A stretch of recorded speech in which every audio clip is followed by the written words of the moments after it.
79 میں پہلی کمپنی اسلامی ممالک میں سوڈان بحرین میں وجود میں آئی. پھر اس کے بعد آہستہ آہستہ یہ تکافل کا جو تصور ہے یہ پھیلتا رہا. مختلف کمپنیاں وجود میں آتی رہی اور پاکستان میں اس کی ولادت بہت دیر سے ہوئی. پاکستان میں اس کی ولادت بہت دیر سے ہوئی. تقریباً اگر یہ اس وقت پاکستان میں یہ جو بچہ ہے تکافل یہ ابھی بالغ نہیں ہوا ہے. مراہق ہے نا، مراہق ہے لیکن بالغ نہیں. اس لیے کہ 2006 میں پاک کویت تکافل کمپنی وجود میں آئی تھی پاکستان میں، پاک کویت. اور پاک کویت کے بعد ہی دوسری کمپنی پاک قطر کے نام سے وجود میں آئی، اور بندہ کا تعلق بھی 2006 سے پاک قطر کے ساتھ ہے، جبکہ اس کا اس وقت پاکستان میں کوئی آفس ہی نہیں تھا، کوئی دفتر ہی نہیں تھا. اور حکمت قصہ دامت برکاتہم کو انہوں نے ان کو حضرت کو منت سماجت کر کے جرگے کر کے ہے نا حضرت کے پاس بار بار آ کے اپنی بورڈ شریعہ بورڈ کے چیئرمین کے طور پہ حضرت کو لے لیا.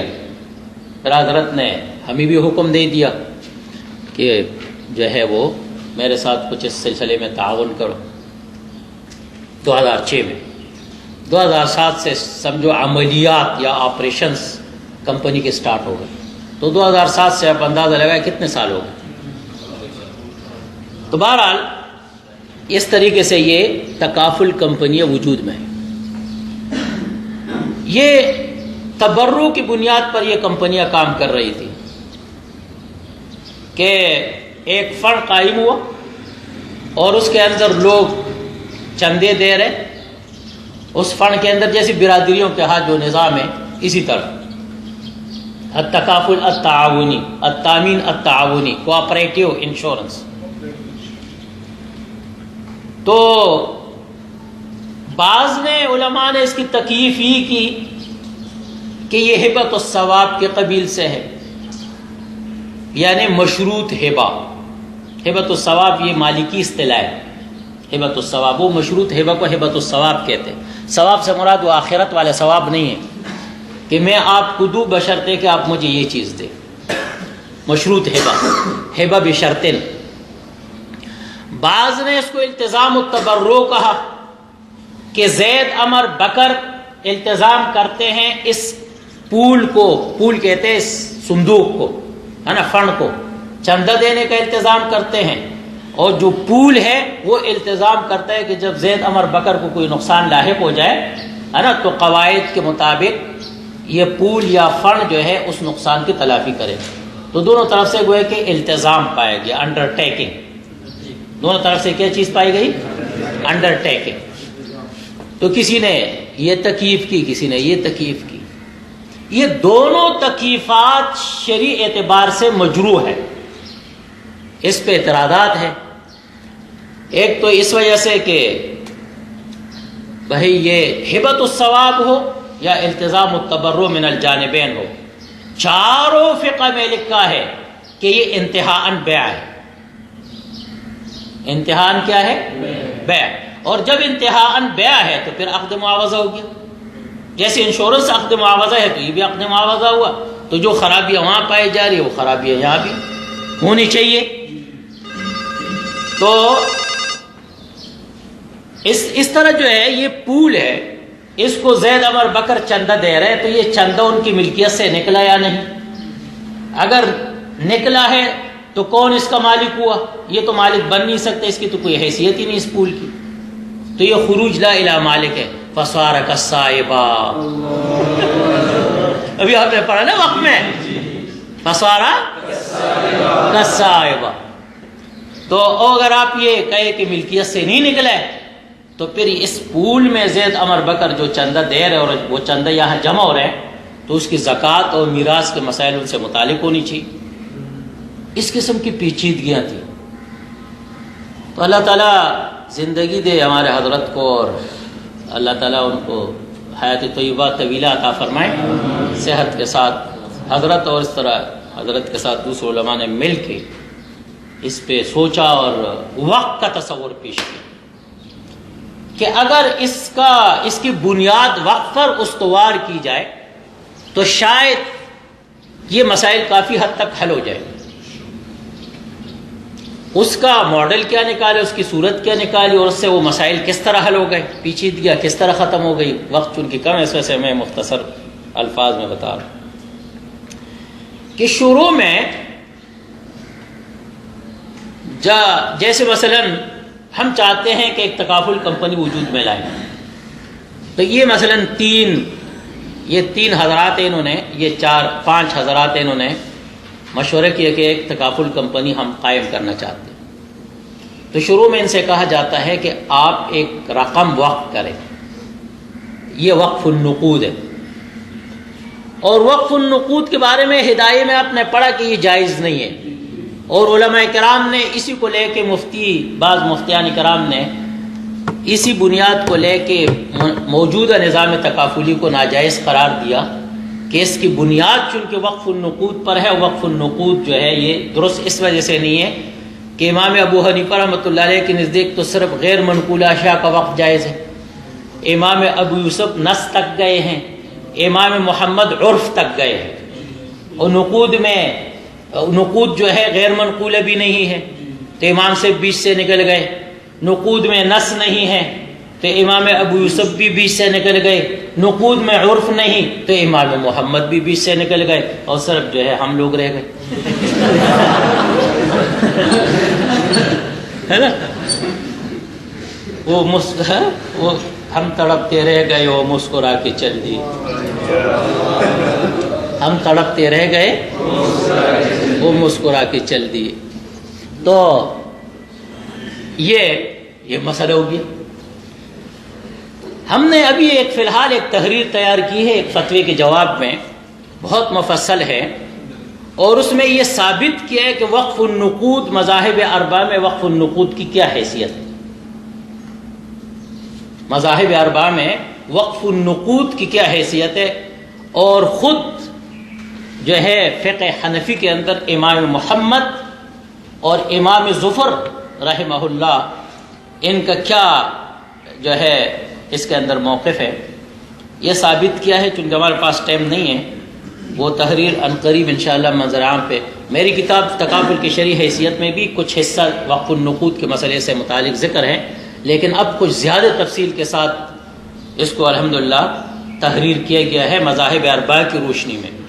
تو خلاصہ یہ ہے, حضرت نے شروع میں جو اپنا ایک مقالہ لکھا تھا جو ابھی تک چھپا ہوا نہیں ہے, اور اس کی کافی رفت صاحب سے مل سکتی ہے, تو وہ اس وقت حضرت نے یہ فرمایا تھا کہ مفتابی قول کے مطابق وقف النقود درست ہے. لیکن بعد میں ہم نے اس مسئلے کا اچھا خاصا آپریشن کیا کہ مفتابی قول یہ کس طرح ہے. بہرحال یہ تفصیلات تو وہاں موجود ہے. تو یہ شروع کے اندر یہ جو 5 بندے ہیں انہوں نے اپنا پیسہ وقف کر دیا. اب یاد رکھو کہ یہ واقفین ہیں.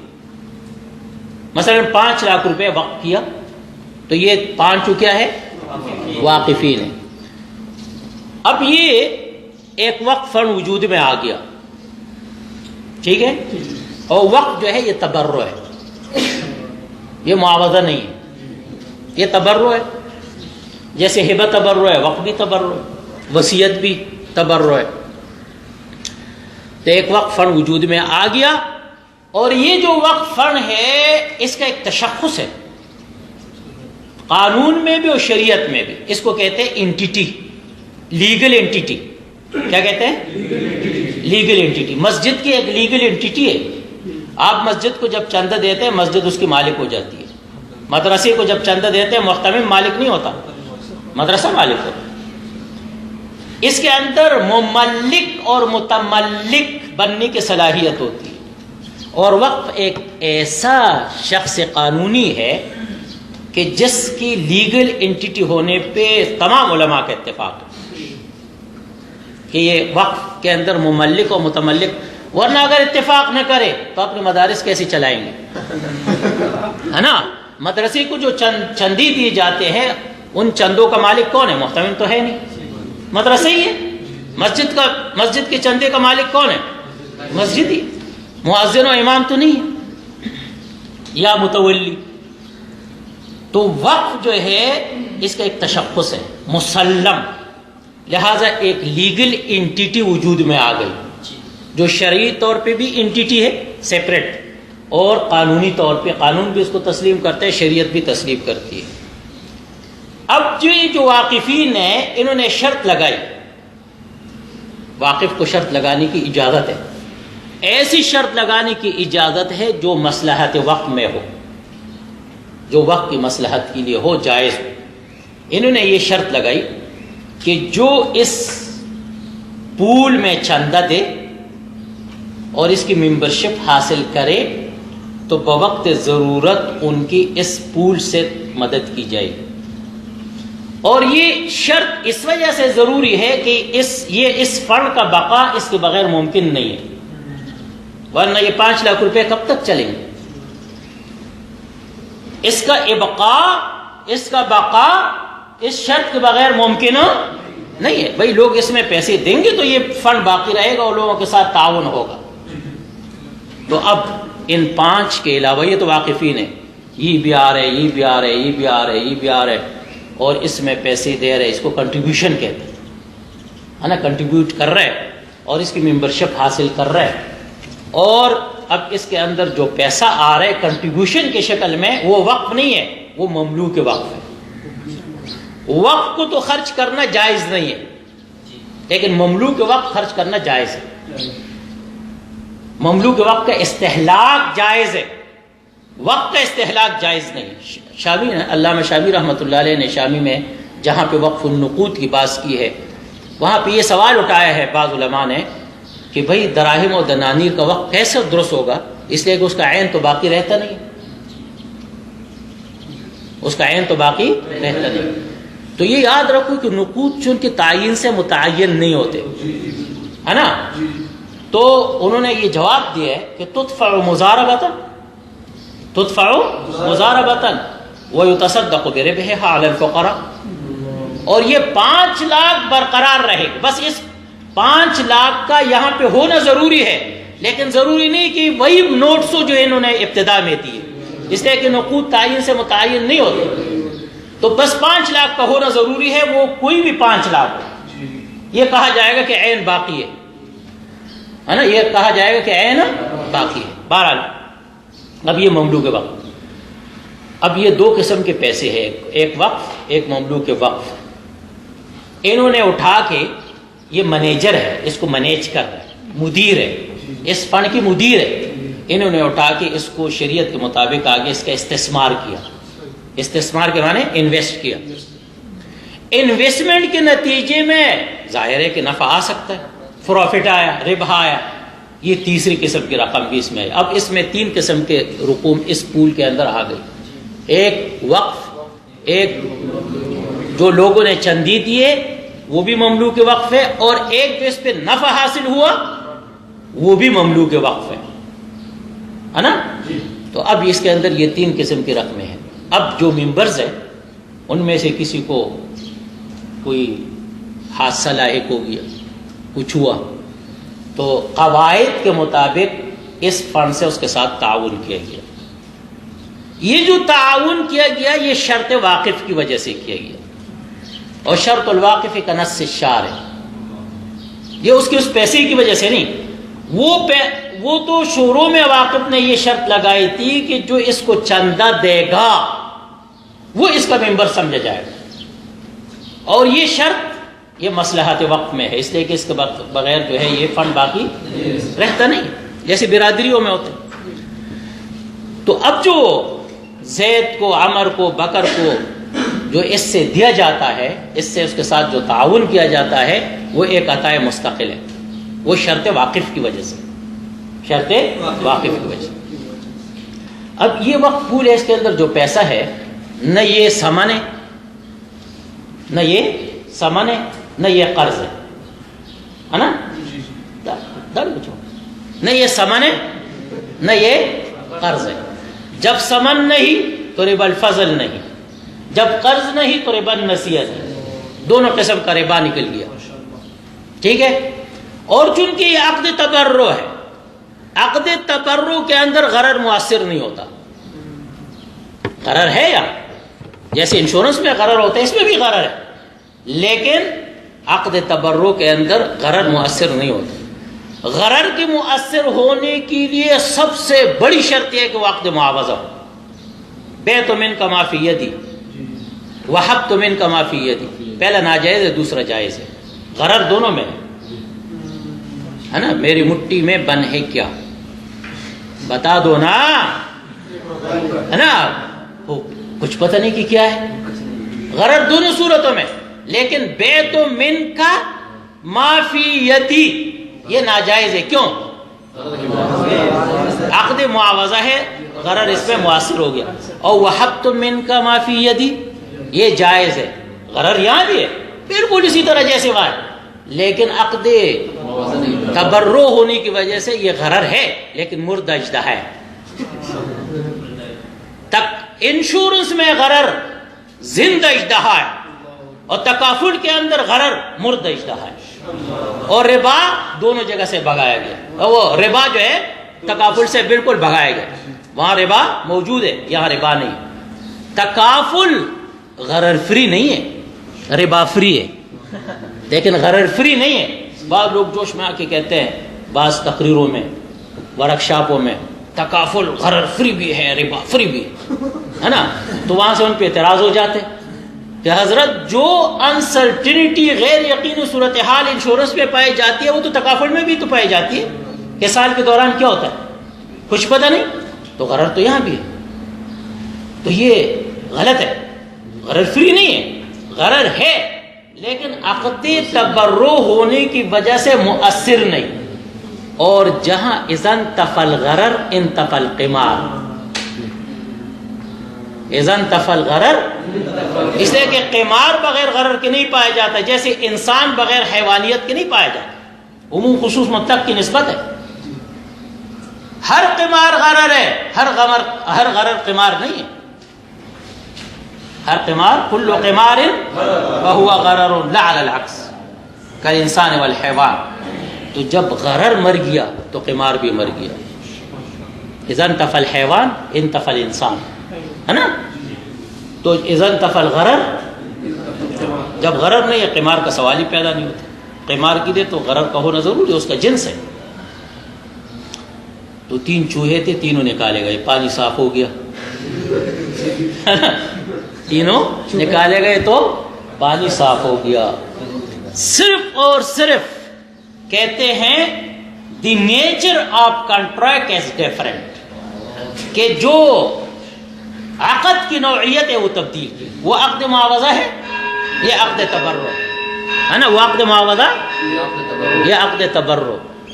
ہم سے جب کوئی پوچھتا ہے کہ بھئی دونوں میں کیا فرق ہے، کھڑے کھڑے بعض لوگ ہوتے ہیں نا. اور یہ ہم نے مارکیٹ میں اس کو مشہور کیا فٹ پاتی سوال. کیا؟ اور فٹ پاتی سوال کا ایک پس منظر ہے، وہ یہ کہ سی ویو پہ ایک مسجد ہے، مسجد عثمان غنی، اور اس میں خطیب ہے ہمارے مولانا افتخار صاحب دامت برکاتہم کے داماد. وہاں پہ ہم نے جمعہ کی نماز پڑھی. بینک اسلامی کا ہیڈ آفس وہاں پہ ہے. مفتی ارشاد صاحب بھی تھے، وہ ابھی مسجد میں تھے جمعہ کی نماز کے بعد، اور میں جلدی نکلا. فٹ پاتھ پہ کھڑا ہوں، ایک آدمی میرے پاس آیا جو مجھے پہچانتا تھا. کان یعرفنی وکنت لا اعرف. اور اسی طرح ہوتا ہے، ہمیں بہت سارے لوگ جانتے ہیں، ہم ان کو نہیں جانتے.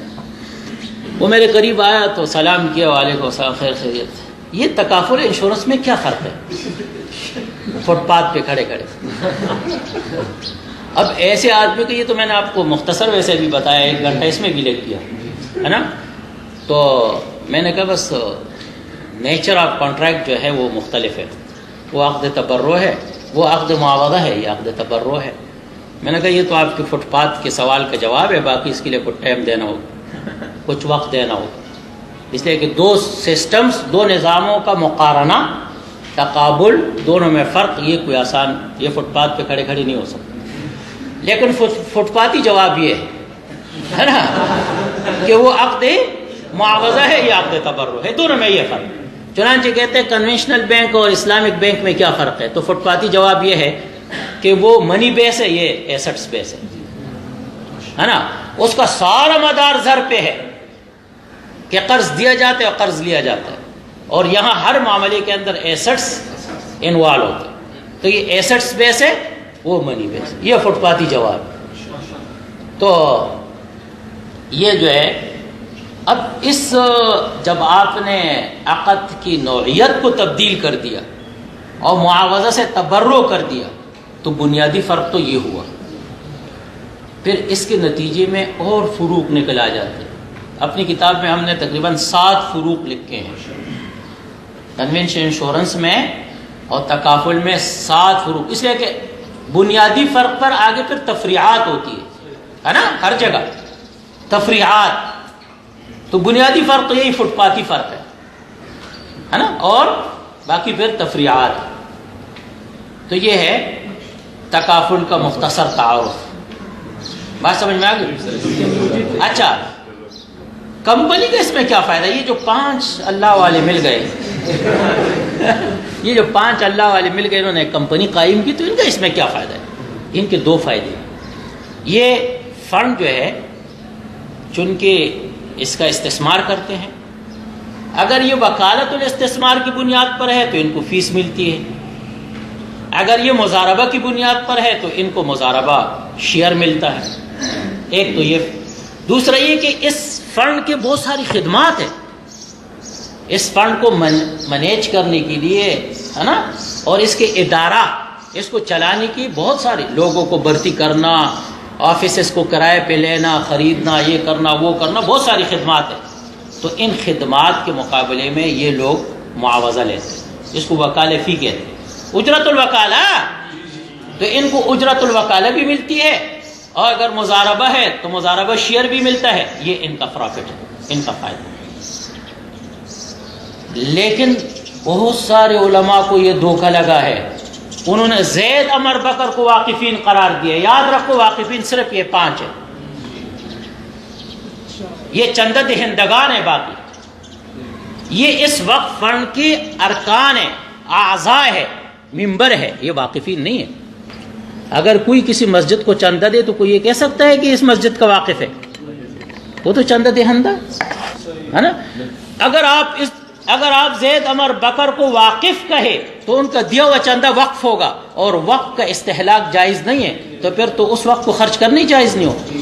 مسجد کو جو چندہ دیا جاتا ہے اس میں سے مؤذن کو تنخواہ دی جاتی ہے، امام کو تنخواہ دی جاتی ہے، خادم کو تنخواہ دی جاتی ہے. اس کو کیوں خرچ کیا جاتا ہے؟ اس وجہ سے کہ وقف نہیں ہے بلکہ مملوک وقف ہے. تو وقف کا استہلاک جائز نہیں ہے، اور مملوک وقف کا استہلاک جائز ہے. تو واقفین صرف یہ 5 ہے، باقی واقفین نہیں ہے. بات سمجھ میں آ گئی؟ تو یہ لوگ جو یہ کہتے ہیں، دیکھو انہوں نے چونکہ زید عمر بکر کو واقفین سمجھا، تو وہ یہ کہتے ہیں کہ یہ وقف کر رہا ہے اور اس نیت سے کر رہا ہے کہ ہمیں فائدہ مل جائے.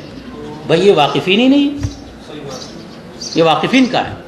یہاں پہ ان کو اشتباہ لگا، جگہ جگہ اشتباہ لگا، جگہ جگہ اشتباہ لگا. اور اشتباہ کی وجہ سے اتنے 4 وہ کیا نام ہے 8 10 15 صفوں کے فتوی لکھ لیے.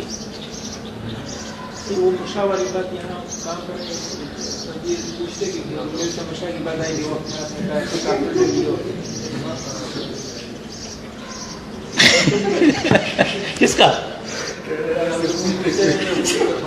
یہی تو مسئلہ ہے. اب ہمارے ساتھیوں نے جو تحریر تیار کی اس میں کچھ اس قسم کے الفاظ استعمال کیے کہ دماغ ان کا خراب ہے جیسے آپ نے کہا لیکن ہم نے وہ نکال دیا کہ دالوم کا یہ مزاج نہیں ہے. دالوم کسی کو نہ گالی دیتا ہے نہ بددعا دیتا ہے. دالوم جو ہے نا یہ تو بڑا مسکین ادارہ ہے، مہذب انداز میں بات کرتا نہ جو ہے کنایتاً. اچھا، میں نے اس تحریر پر حواشی چڑھائے اور ان ساتھیوں سے کہا کہ ان حواشی کو، اس میں کافی حواشی اس کے اندر چڑھائے ان کے جواب پہ، کہ بھی دیکھو اجتہادی مسئلے میں 100% اطمینان کہیں بھی ضروری نہیں. یہ آپ لوگ بھی یاد رکھو، جو چیز منصوص نہ ہو، اجتہادی ہو، اس میں اگر آدمی یہ کہے کہ 100% اطمینان، یہ بالکل ناجائز، یہ بالکل حماقت اور جہالت ہے. اس میں نے مثال دی مزارعات کی کہ دیکھو مزارات میں امام صاحب عدم جواز کے قائل ہیں اور حضرات صاحبین جواز کے قائل ہیں، کوئی معمولی بات ہے؟ مزارات آپ ہدایہ رابعہ میں انشاءاللہ پڑھیں گے کہ امام صاحب مزارات کے قائل نہیں ہیں، صاحبین مزارات کے قائل ہیں، اور فتویٰ صاحبین کے قول پر ہے، شاگردوں کا قول لیا گیا، استاد کا نہیں لیا ہے نا، بلکہ شاگردوں کا قول لیا گیا، اور اختلاف بھی جواز اور عدم جواز پر۔ امام صاحب کے پاس اپنے دلائل ہیں، حضرات صاحبین کے پاس اپنی دلائل ہیں۔ اب مزارات کے مسئلے میں اگر کوئی کہے کہ جواز کے بارے میں 100% اطمینان ہے، یہ کوئی کہہ سکتا ہے؟ جبکہ امام صاحب عدم جواز کے قائل ہے اور امام صاحب عدم جواز کے دلائل پیش کر رہے ہیں، تو 100% اطمینان غیر مقلد کو کیسا حاصل ہوگا؟ لیکن مزارات کے جواز پر جو ہے فتویٰ ہے اور تعامل چلا آ رہا ہے، کسی نے اس کے خلاف کوئی فتویٰ نہیں لکھا۔ اجتہادی مسئلہ کوئی بھی ہو اس کے اندر 100%، آپ ہدایہ میں پڑھ لیں ہے نا، ہر مسئلے کے اندر 2 3 رائے، تو اس کے بارے میں ایک رائے کے بارے میں آپ کو 100% اطمینان ہوتا ہے؟ 100% کیسے اطمینان ہوگا جب دوسری جانب پہ بھی دلائل موجود ہیں؟ تو تکافل ہو یا اسلامی بینکاری ہو یا کوئی بھی اس قسم کا جدید سیٹ اپ ہو، اجتہاد سے نکالا گیا، اس کے اندر 2 رائے بھی ہو سکتی ہے، اور اس میں اگر آپ سے کوئی کہے کہ 100% صحیح ہے، 100% آپ کو اطمینان ہے، ایسا سوال کرنے والا جاہل ہو۔ بھئی 100% میں 100% اطمینان تو اس چیز میں ہے جو تواتر سے ثابت ہو، قطعی ہے نا، جو قطعیات میں سے ہو، تو وہاں 100% اطمینان ہوتا ہے۔ جہاں اجتہادیات میں سے، مجتہدات میں سے، اس کے اندر آپ مجھے 100% پہ قسم دلا رہے، تو یہ جہالت حماقت ہے۔